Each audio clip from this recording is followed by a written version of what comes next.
ፓኪስታንን በከፍተኛ ሁኔታ ያስቆጣው የእስራኤልና የአሜሪካ ድርጊት መግለጫ እስከ ማውጣት ደርሰዋል። የፓኪስታን ባለስልጣናት በመግለጫቸውም አሜሪካና እስራኤልን አስጠንቅቀዋል። እኛ እንደ ኢራን አይደለንም ሲሉ ነው እንግዲህ በማስጠንቀቂያቸው የገለጹት። ፓኪስታን እንደሚታወቀው የኒውክሌር መሳሪያም ጭምር የታጠቀች ሀገር እንደሆነች ይታወቃል እና ያንን ተማምና ነው እያስጠነቀቀችው በዚህ መግለጫ ማለት ነው። እንደሚታወቀው በሁለቱ ሀገራት በእስራኤል ጥቃት ነው እንግዲህ በኢራን የሚገኘው የፓኪስታን ኤምባሲ አጠገብ ላይ ከባድ ድብደባ ተደርጎ ነበር። እናም በዛ ምክንያት የፓኪስታን ዲፕሎማቶች ጉዳት የተወሰነ ደርሶባቸዋል ነው እየተባለ የሚገኘው። በዚህም ነው እንግዲህ ከፍተኛ ቁጣ በዚህም ምክንያት ፓኪስታን በከፍተኛ ሁኔታ መግለጫ በማውጣት እኛ እንደ ኢራን አይደለንም፣ አጸፋዊ እርምጃ እንወስዳለን፣ በዜጎቻችን ላይ አንድ ነገር ጥቃት ቢድረስ እርምጃችን እየከፋ ይሆናል ስትል ፓኪስታን ገልጻለች። ፓኪስታን እንግዲህ ለማደራደር እየጣረች ሀገር እንደሆነች ይታወቃል። በፊንቴክ ምክንያት ሉላ ገዙ ከፍተኛ የሆነ አድናቆት እየተቻለት ነው የምትገኘው። መጀመሪያ ይህ ተቋም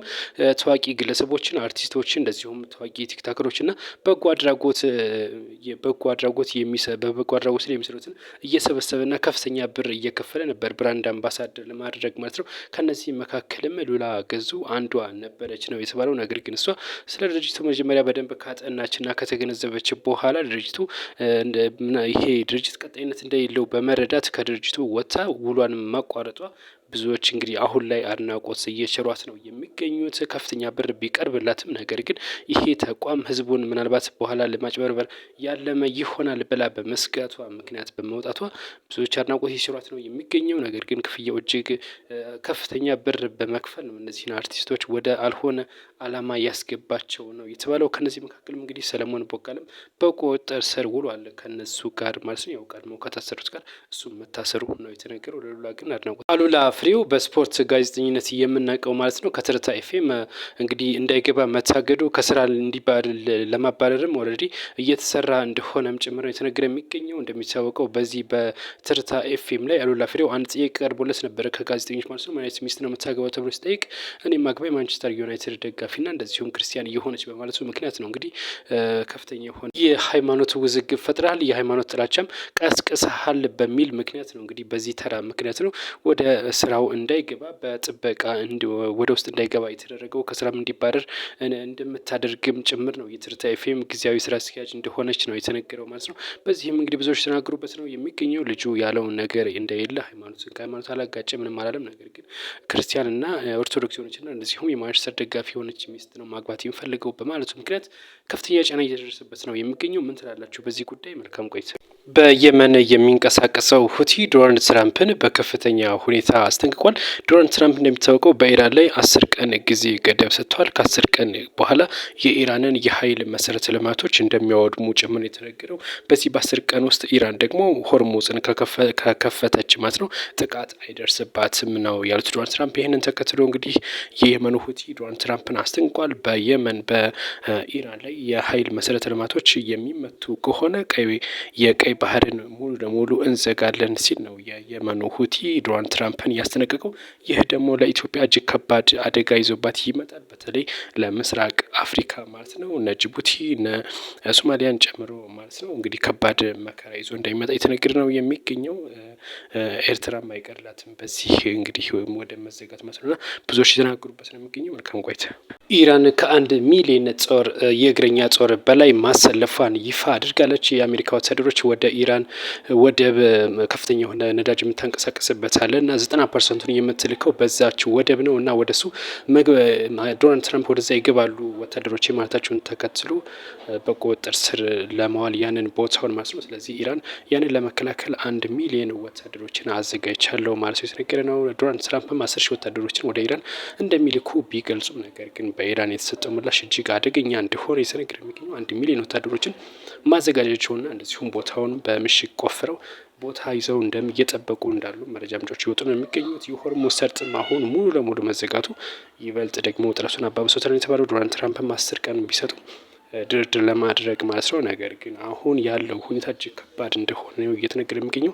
1900 የሚጠጉ መርከቦችም ለማለፍ እየጠበቁ እንደሆነ ታውቋል። በትግራይ ክልል ሊካሄድ የነበረው የአጀንዳ የማሰባሰብ ሂደት የሀገራዊ ምክክር ኮሚሽን አካል የሆነው የአጀንዳ ማሰባሰብ ሂደቱ በቀጥታ ወደ አዲስ አበባ እንደተዛወረ ጭምር ነው የተነገረው። ይህ የሆነበት ምክንያት ደግሞ በትግራይ ክልል ወይም ደግሞ በመቀሌ ይህንን ለማድረግ አስቻይ ሁኔታ አልተገኘም፣ ለዛም ነው ወደ አዲስ አበባ ያዛወር ነው ሲሉ ነው የገለጹት። ይህም በዚህም ከመጋቢት 23 እስከ 25 እንደሚደረግም ጭምር ነው የተነገረ ማለት ነው። በአዲስ አበባ የሀገራዊ ምክክር ኮሚሽን ኮሚሽነር ናቸው ይህንን የገለጹት ማለት ነው።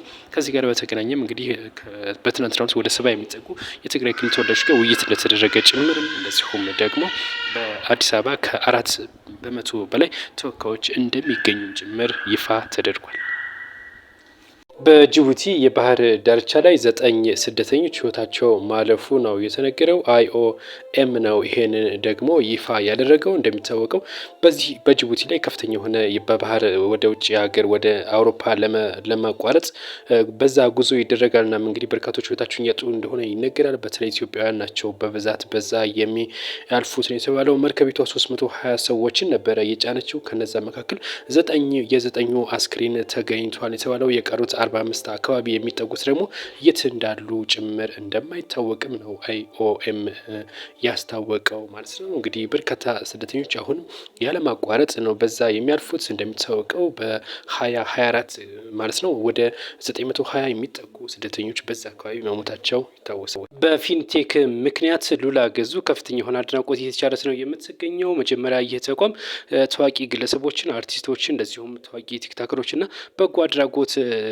በበጎ አድራጎት ላይ የሚሰሩትን እየሰበሰበና ከፍተኛ ብር እየከፈለ ነበር ብራንድ አምባሳደር ለማድረግ ማለት ነው።